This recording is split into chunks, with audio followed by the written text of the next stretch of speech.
নমস্কার দর্শকবৃন্দ, আমি ডক্টর তপন চৌধুরী। আমার যোগমিয়া চ্যানেলে আপনাদের সবাইকে স্বাগত জানাই। আশা করি আপনারা সবাই সুস্থ আছেন এবং ভালো আছেন। দর্শকবৃন্দ, ভাবুন তো, সকালে ঘুম থেকে আপনি উঠলেন, আয়নায় নিজের মুখটা দেখলেন বা নিজের শরীর দেখলেন, আপনার মনে হলো হঠাৎ করে যে এত আমার মুখে বা আমার শরীরে তিল কোথা থেকে এলো। তবে দর্শকবৃন্দ, সব থেকে গুরুত্বপূর্ণ এটাই বিষয় যে এই তিলগুলো আসা বা এই তিলগুলো কি সম্পূর্ণভাবে নিরাপদ, কোনো সমস্যা হবে না বা অন্য কিছু হতে পারে। দর্শকবৃন্দ, আজ আমরা এই ভিডিওতে আলোচনা করব আপনার বিভিন্ন যে তিল হচ্ছে সেই বিষয়টা নিয়ে, বা কোথা থেকে এলো, কেন হয়, কোন মানুষদের এই সমস্যাগুলো সব থেকে বেশি হয়, এবং সাথে কিছু হোমিওপ্যাথিক ঔষধ।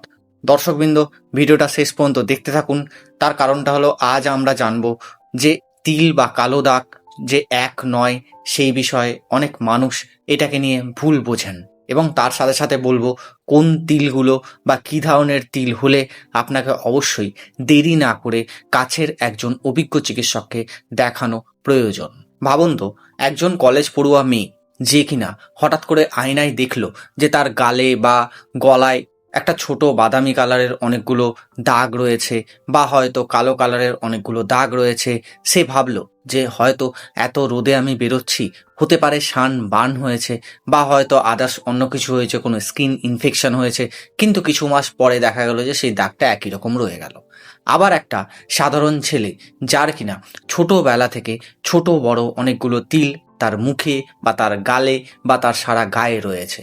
বিষয়টা দেখতে একই রকম হলেও বিষয়টা কিন্তু সম্পূর্ণভাবে ভিন্ন। দর্শকবৃন্দ, চলুন জেনে নিই যে এই তিল সম্পর্কে মানুষ কতটা কি জানেন, বা তিল জিনিসটা অ্যাকচুয়ালি কি। আমাদের শরীরে মেলানোসাইট নামক একটা কোষ থাকে, যা কিনা মানুষের গায়ের কালার বা চুলের কালার, চোখের কালার, এগুলো কিন্তু সব কিছু ঠিক করে, এবং এখান থেকে মেলানিন নামক একটা রঞ্জক পদার্থ তৈরি হয়, যা কিনা মানুষের যে স্কিন কালার আছে সেটাকে ঠিক করে। যে জায়গাটায় বা শরীরের যেখানটায় মেলানোসাইট যে কোষ সেটা বেশি থাকবে, সেখানটায় মেলানিন নামক রঞ্জক পদার্থটা আছে, সেটা বেশি ক্ষরণ হবে, এবং শরীরের সেই জায়গাটায় একটা বাদামি দাগ বা একটা কালো দাগ হয়ে যাবে, যা কিনা আমরা তিল হিসাবে চিনি। কিন্তু মজার বিষয় হলো, সব তিল কিন্তু একরকম নয়। কিছু তিল আপনার শরীরে হয়তো দেখা যাবে যে সমতল, অর্থাৎ স্কিনের সাথে সমান। কিছু তিল আবার সামান্য টাইপের উঁচু থাকবে। কিছু তিল আপনার জন্ম থেকে থাকে, আবার কিছু তিল আপনার জন্মের পরে তৈরি হয়। এখন আপনাদের মধ্যে প্রশ্ন জাগতে পারে যে তিল কেন হয়। অ্যাকচুয়ালি তিল হওয়ার বিশেষ কারণ আমরা কিন্তু যা দেখতে পাই, যদি আপনার বংশগত দিক থেকে দেখা যাচ্ছে যে আপনার বাবার রয়েছে, আপনার মায়ের বেশি তিল রয়েছে, তাহলে আপনার ক্ষেত্রে কিন্তু তিলের পরিমাণটা একটু বেশি থাকবে। অনেক শিশুরই জন্ম থেকেই কিন্তু তিল দেখতে পাওয়া যায়, এগুলোকে বলা হয় কনজেনিটাল মোল। কিন্তু অ্যাকচুয়ালি বংশগতভাবে যে আপনার তিল হবে তা কিন্তু নয়। অনেক সময় দেখা যায় যে আপনি যদি সানলাইটের মধ্যে কাজ করেন বা সূর্যের আলোর মধ্যে যদি বেশিরভাগ কাজ করেন, তাহলে অনেক সময় ইউভি রের যে এক্সপোজার তার মধ্যে এলে আপনার কিন্তু তিলের সংখ্যা বেড়ে যায়। কারণ সূর্যের যে ইউভি রে আছে সেটা কি করে, আপনার যে শরীরের মধ্যে মেলানোসাইট যে কোষ আছে সেটাকে আরও বেশি সক্রিয় করে। অর্থাৎ যারা কৃষক, যারা নির্মাণ কাজ করেন, তাদের ক্ষেত্রে কিন্তু তুলনামূলকভাবে তিলের যে সংখ্যা সেটা কিন্তু আমরা বেশি দেখতে পাই। মেয়েদের ক্ষেত্রে গর্ভাবস্থায় কি হয়, যে তাদের হরমোনের যে ইমব্যালেন্স ভাবটা থাকে, সেখান থেকেও কিন্তু আপনার তিলের সংখ্যাটা অনেকটা বেড়ে যেতে পারে। এছাড়াও দর্শকবৃন্দ, এখন যে তত্ত্বটা আপনাকে বলবো সেটা হয়তো অনেকেই জানেন না। আপনার বয়স যখন 20 বছরের মধ্যে হবে বা 20 বছরের আগে, আপনার কিন্তু তিলের সংখ্যাটা অনেকটা বেশি থাকবে। 20 বছর পর তিল হওয়ার যে ব্যাপারটা সেটা একদম থাকেই না বললেই চলে, তবে অনেক ক্ষেত্রে ব্যতিক্রম দেখা যায়। এরপর আমি বলবো দর্শকবৃন্দ, এই সমস্যার লক্ষণ নিয়ে। সাধারণত আপনার শরীরে যদি বাদামি কালারের তিল বা হয়তো কালো কালারের তিল অনেকটা বেশি আছে, সেগুলো কিন্তু অনেক সময় বা একদমই কোনো উপসর্গ তৈরি করে না। অর্থাৎ কোনো জ্বালা নেই, কোনো ব্যথা নেই, কোনো কিছু নেই। কিন্তু অনেকে কি ভাবেন যে হয়তো আমার তিল আছে, কোনো ব্যথা নেই, জ্বালা নেই, তা আমি কেন ডাক্তার দেখাবো বা আমি কেন ট্রিটমেন্ট করাবো। এইখানেই অনেক মানুষ ভুল করেন। যদি দেখা যাচ্ছে যে আপনার ক্ষেত্রে কোনো তিল হয়েছে, সেটা আস্তে আস্তে বড় হচ্ছে বা তার কালার চেঞ্জ হচ্ছে, বা হয়তো দেখা গেল সেখানে ব্যথা হচ্ছে, চুলকানি হচ্ছে, রক্তপাত হচ্ছে বা কোনো ইনফেকশন হচ্ছে, তাহলে অবশ্যই আপনার ক্ষেত্রে চিকিৎসককে দেখানো বা চিকিৎসকের পরামর্শ নেওয়া অবশ্যই জরুরি। এইবার আসবো আমরা আসল বিষয়ে, অর্থাৎ হোমিওপ্যাথিক চিকিৎসায় এই তিলের যে ম্যাটারটা সেটা সলভ করা যায় কিনা। অ্যাকচুয়ালি দর্শকবৃন্দ, হোমিওপ্যাথিক ট্রিটমেন্ট আপনি কিন্তু ব্যক্তিবিশেষের মানসিক লক্ষণের উপর করতে পারেন, বা পুরোটা ফিজিক্যাল সিমটম নিয়ে টোটালিটি করে আপনি কিন্তু কনস্টিটিউশনাল রেমেডি আপনি কিন্তু সিলেক্ট করতে পারেন। আজ আমি যে ঔষধগুলো নিয়ে আলোচনা করব, সেই ঔষধগুলো কিন্তু বেশিরভাগ ক্ষেত্রেই আমি যখন ইউজ করি বা করেছি, দেখেছি যে যাদের ক্ষেত্রে অত্যাধিক পরিমাণে তিল রয়েছে বা মুখের মধ্যে অত্যাধিক পরিমাণে তিল রয়েছে, তাদের ক্ষেত্রে কিন্তু খুব ভালো রকম কাজ করে এই ঔষধগুলো। তবে সবার ত্বক সেম নাও হতে পারে, বা সবার ত্বকের যে দাগ সেটা কিন্তু সেম নাও হতে পারে। এর সাথে সাথে আপনি কি করতে পারেন, এর সাথে সাথে আপনি কিন্তু একটা মাদার টিংচার কম্বিনেশন বানিয়ে রাখতে পারেন। এই মাদার টিংচার কম্বিনেশনের মধ্যে আমরা প্রধানত 3টে মাদার টিংচার কিন্তু নিয়েছি। প্রথমটা হলো ওলিয়াম স্যান্টালেরি মাদার টিংচার, দ্বিতীয়টা হলো বারবারিস অ্যাকোয়াফোলিয়াম মাদার টিংচার, এবং তৃতীয়টা হলো থুজা মাদার টিংচার। এই যে ওলিয়াম স্যান্টালেরি মাদার টিংচার, এটা কিন্তু চন্দন দিয়ে তৈরি একটা হোমিওপ্যাথিক ঔষধ। অ্যাকচুয়ালি আপনাদের যাদের ক্ষেত্রে দেখা যাচ্ছে যে অত্যাধিক পরিমাণে পিগমেন্টেশন হয়েছে, মেলাজমার সমস্যা হচ্ছে, মেচেতার সমস্যা হচ্ছে, ব্রণের সমস্যা হচ্ছে, মুখে অত্যাধিক পরিমাণে তিল হয়ে গেছে, বা কোথাও কোথাও ছোট ছোট বাদামি কালারের পিগমেন্টেশন হয়ে গেছে, ব্ল্যাক কালারের পিগমেন্টেশন হয়ে গেছে, তাহলে সেই জায়গাগুলোতে আপনি কিন্তু এই ওলিয়াম স্যান্টালেরি মাদার টিংচার ইউজ করতে পারেন বা ব্যবহার করতে পারেন অ্যাজ এ এক্সটার্নাল অ্যাপ্লিকেশন রূপে, অর্থাৎ আপনি সেই তিলের জায়গাগুলোর উপরে লাগাতে পারেন। এতে দেখবেন যে আপনার যা সমস্যা সেটা কিন্তু ধীরে ধীরে কমতে থাকবে। এবং সেকেন্ড যে মাদার টিংচার আমি বলেছি দর্শকবৃন্দ, সেটা হলো বারবারিস অ্যাকোয়াফোলিয়া মাদার টিংচার। এটাও কিন্তু যদি আপনার স্কিনের উপরে কোনো পিগমেন্টেশন থাকে, সেটা ব্রাউন কালার আছে বা হয়তো ধরুন বাদামি কালার আছে, কালো কালারের কোনো তিল আছে, তাহলে সেসব ক্ষেত্রে বা সেটাকে রিমুভ করতে, সেটাকে তুলতে আপনি অবশ্যই বারবারিস অ্যাকোয়াফোলিয়া মাদার টিংচার আপনি কিন্তু ইউজ করতে পারেন বা ব্যবহার করতে পারেন। এছাড়াও যাদের ব্রণের সমস্যা রয়েছে, একনির সমস্যা রয়েছে, অনেক দিন ধরে ব্রণ হচ্ছে, কোনো ওষুধ খাচ্ছেন বা লাগাচ্ছেন তাতে সারছে না, তাহলে অবশ্যই আপনি বারবারিস অ্যাকোয়াফোলিয়া মাদার টিংচার কিন্তু ইউজ করতে পারেন বা ব্যবহার করতে পারেন অ্যাজ এ এক্সটার্নাল অ্যাপ্লিকেশন রূপে। এরপরে বলবো দর্শকবৃন্দ thuja mother tincture. Actually thuja mother টিংচারও আমরা কিন্তু ব্রণের সমস্যায় বা পিগমেন্টেশনের সমস্যায় বা মেলাজমার সমস্যায়, মেচেতার সমস্যায় কিন্তু এক্সটার্নাল অ্যাপ্লিকেশন রূপে দিয়ে থাকি। অনেক সময় কি হয় যে অনেকের মুখের মধ্যে অনেকগুলো বাদামি কালারের ছোপ থাকে বা ছোট ছোট ছোট ছোট ছোপ থাকে, তাদের ক্ষেত্রেও কিন্তু Thuja mother tincture as a external application রূপে কিন্তু খুব ভালো রকম কাজ করে। দর্শকবৃন্দ, এই 3টে মাদার টিংচার আপনারা 5 ml করে একটা কাঁচের বোতলের মধ্যে মিক্স করবেন, অর্থাৎ 15 ml এই 3টে মাদার টিংচার নেবেন। তার সাথে সাথে আপনারা 15 ml গোলাপ জল এর মধ্যে ভর্তি করবেন এবং ভালো করে মিক্স করে নেবেন।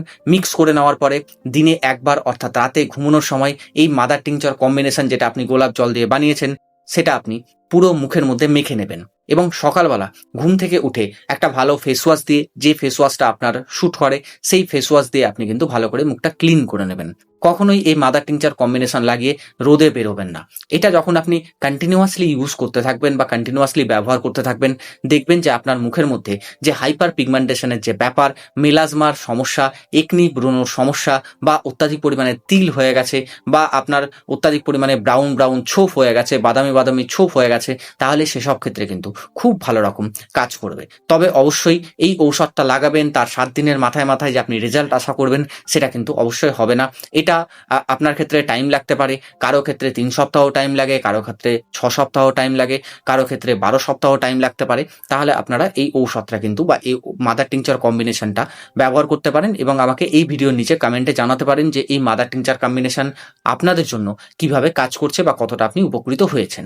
এর সাথে আপনি কি করতে পারেন, থুজা 30 যে পোটেন্সি মেডিসিন আছে সেটা 2 ফোঁটা করে 2 চামচ জলের সাথে মিশিয়ে পরপর 7 দিন আপনি কিন্তু এই থুজা 30 পোটেন্সি খেতে পারেন, সকালে একবার ঘুম থেকে উঠে খালি পেটে। এতেও দেখবেন যে আপনার যা তিলের সমস্যা বা ধরুন কোনো বাদামি কালারের ছোপ রয়েছে বা কালো কালারের কোনো ছোপ রয়েছে বা কোনো পিগমেন্টেশনের সমস্যা হয়েছে, সেটাও কিন্তু আস্তে আস্তে কমতে থাকবে। তবে মাথায় রাখবেন দর্শকবৃন্দ, থুজা 30টা আপনি 7 দিন ব্যবহার করবেন, তারপরে আপনি আবার 7 দিন গ্যাপ দেবেন, তারপর আপনি আবার 7 দিন কিন্তু ব্যবহার করবেন, দিনে একবার করে ব্যবহার করবেন। এতে দেখবেন যে আপনার যা তিলের সমস্যা সেটা কিন্তু আস্তে আস্তে কমতে থাকবে। তাও বলবো দর্শকবৃন্দ যে এই ঔষধ ব্যবহার করার আগে অবশ্যই আপনি আপনার কাছের কোনো অভিজ্ঞ চিকিৎসককে একবার দেখিয়ে নেবেন বা তার পরামর্শ নেবেন। তার পরামর্শের পরে কিন্তু আপনি এই ঔষধ বা তার সাথে যে কোনো ঔষধ আপনি কিন্তু ব্যবহার করতে পারেন। তার কারণটা হলো সবার স্কিন সেম নয়, সবার স্কিনের যে দাগ সেটা কিন্তু সেম নয়। এছাড়াও দর্শকবৃন্দ, যারা গর্ভবতী মহিলা আছেন বা যারা বাচ্চাকে দুধ খাওয়াচ্ছেন বা যাদের ক্ষেত্রে দেখা যাচ্ছে যে কোনো স্কিন ইনফেকশন হয়ে গেছে, তাদের ক্ষেত্রে কিন্তু এই মাদার টিংচার কম্বিনেশন বা হয়তো ধরুন এই থুজা 30 পোটেন্সি খাওয়ার আগে অবশ্যই আপনারা কিন্তু কাছের কোনো অভিজ্ঞ চিকিৎসককে একবার দেখিয়ে নেবেন। তার পরামর্শ মতো কিন্তু আপনার যে সমস্যা হয়েছে সেই সমস্যা অনুযায়ী আপনি কিন্তু ঔষধ খেতে পারেন। এখন একটা গুরুত্বপূর্ণ তুলনা, যেটা কিনা অনেকে ভুল করেন, যে অনেকের মনে হয় যে আমার মুখের মধ্যে ছোট ছোট তিল হয়েছে, কিন্তু অনেক সময় দেখা যায় তাদের মুখের মধ্যে ছোট ছোট আঁচিল হয়েছে। অ্যাকচুয়ালি দর্শকবৃন্দ, তিল যখন আপনার হবে, তিল হলো অ্যাকচুয়ালি আপনার কোষের উপরে যদি কোনো কালো কালারের রঞ্জক জমা হয় বা মেলানিন যদি জমা হয়, সেখান থেকে কিন্তু তিল তৈরি হয় বা তিলের উদ্ভব ঘটে। অন্যদিকে আঁচিল হলো এইচপিভি ভাইরাস জনিত একটা বৃদ্ধি বা একটা গ্রোথ। তাই আপনার ক্ষেত্রে যদি দেখা যাচ্ছে যে তিল বা আঁচিল দেখে একই রকম মনে হচ্ছে, কিন্তু অ্যাকচুয়ালি একই রকম নয়, দুটোকে আলাদা আলাদাভাবে পার্থক্য বোঝা এবং ঔষধ নির্বাচন করা এটা কিন্তু খুব গুরুত্বপূর্ণ। এটা কিন্তু মনে রাখবেন। এরপরে বলবো দর্শকবৃন্দ, কিছু হোম রেমেডিস বা কিছু নিয়ম আপনাকে মেনে চলতে হবে। আপনি আপনার মুখে তিল হয়েছে, এর জন্য আপনি ওষুধ খান বা লাগান, তার সাথে সাথে আপনাকে কিন্তু অবশ্যই নিয়মগুলো মেনে চলতে হবে। আপনি যদি ভাবেন যে আমি ওষুধ খাবো বা ওষুধ লাগাবো, তার মানে আপনার মুখের মধ্যে যে তিল আছে বা তিল চলে যাবে বা তিল সেরে যাবে, তা কিন্তু নয়। প্রথমত আপনাকে রোদে কাজ করা কমাতে হবে বা রোদে কাজ করা বন্ধ করতে হবে। যদি প্রয়োজন পড়ে তাহলে সানস্ক্রিন ব্যবহার করুন। যদি আপনার ক্ষেত্রে অনেকগুলো তিল থাকে, তাহলে সেই তিলটাকে ওঠানোর ব্যবস্থা বা খোঁচা দেওয়ার ব্যবস্থা বা স্ক্র্যাচ করে তুলে দেবো, সেটা আপনি কখনো করতে যাবেন না, কারণ এতে হিতে বিপরীত হতে পারে বা ইনফেকশন হতে পারে। সময়ে সময়ে আপনি আপনার তিলকে দেখুন, প্রয়োজনে ছবি তুলে রাখতে পারেন যে তার সাইজ বাড়ছে কিনা, তার কালার চেঞ্জ হচ্ছে কিনা, বা সেখানে কোনো ইনফেকশন হচ্ছে কিনা, জ্বালা হচ্ছে কিনা, সেগুলো খেয়াল রাখুন। অনেক সময় হয় কি যে আপনার বয়স বাড়ে, তার সাথে সাথে আগের যে তিলগুলো হয়েছিল সেগুলো কিন্তু অনেক সময় ফিকে হয়ে যায় বা কালার আস্তে আস্তে ফেড হয়ে যায়।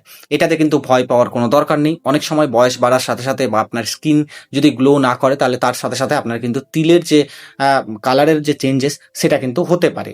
আপনার ক্ষেত্রে তিল থাকলে অযথা ভয় পাওয়ার কোনো দরকার নেই। অনেক সময় তিলের থেকে কোনো রকম কোনো সমস্যা হয় না। তবে যদি আপনার ক্ষেত্রে দেখা যাচ্ছে যে মুখে অত্যাধিক পরিমাণে তিল রয়েছে বা অত্যাধিক পরিমাণে পিগমেন্টেশন রয়েছে, তাহলে আপনি এই ঔষধগুলো ইউজ করতে পারেন বা ব্যবহার করতে পারেন। সবসময় মনে রাখবেন দর্শকবৃন্দ, নিজের ত্বকের খেয়াল রাখুন, ত্বককে জানুন, পরিবর্তন লক্ষ্য করুন, প্রয়োজনে চিকিৎসকের পরামর্শ নিন বা চিকিৎসকের পরামর্শ মতো আপনার যা ঔষধ লাগে আপনি কিন্তু সেটা সেবন করুন। আশা করব দর্শকবৃন্দ, আজকের যে আলোচনা, আজকের যে টপিক আপনার খুব ভালো লেগেছে এবং উপকারে আসবে। যদি ভালো লাগে বা উপকারে আসে, অবশ্যই ভিডিওটা লাইক, কমেন্ট এবং শেয়ার করবেন। যদি আপনি এই চ্যানেলে নতুন হন, অবশ্যই চ্যানেলটা সাবস্ক্রাইব করে পাশে থাকা বেল আইকনটা প্রেস করে দেবেন, যাতে কিনা যখনই আমি এরকম ইনফরমেটিভ কিছু আপলোড দেবো, তখনই যেন আপনার কাছে দ্রুতই নোটিফিকেশনটা পৌঁছে যায়। যারা যারা আমার কাছ থেকে পেইড কনসালটেশন চাইছেন, তারা অবশ্যই এই ভিডিওতে দেওয়া ফোন নাম্বারে গিয়ে হোয়াটসঅ্যাপ করতে পারেন, এবং সেখানে আপনি লিঙ্ক একটা দেওয়া থাকবে আপনাকে, সেই লিঙ্কের মধ্যে ঢুকে আপনি আপনার ডেট এবং টাইম মতো আপনি আপনার পেইড কনসালটেশন নিতে পারেন। ভালো থাকুন, সুস্থ থাকুন, দেখতে থাকুন ইয়োগমিও চ্যানেল। দেখা হবে আবার নেক্সট কোনো আলোচনায় বা নেক্সট কোনো টপিকে। আজকের মতো ধন্যবাদ, নমস্কার।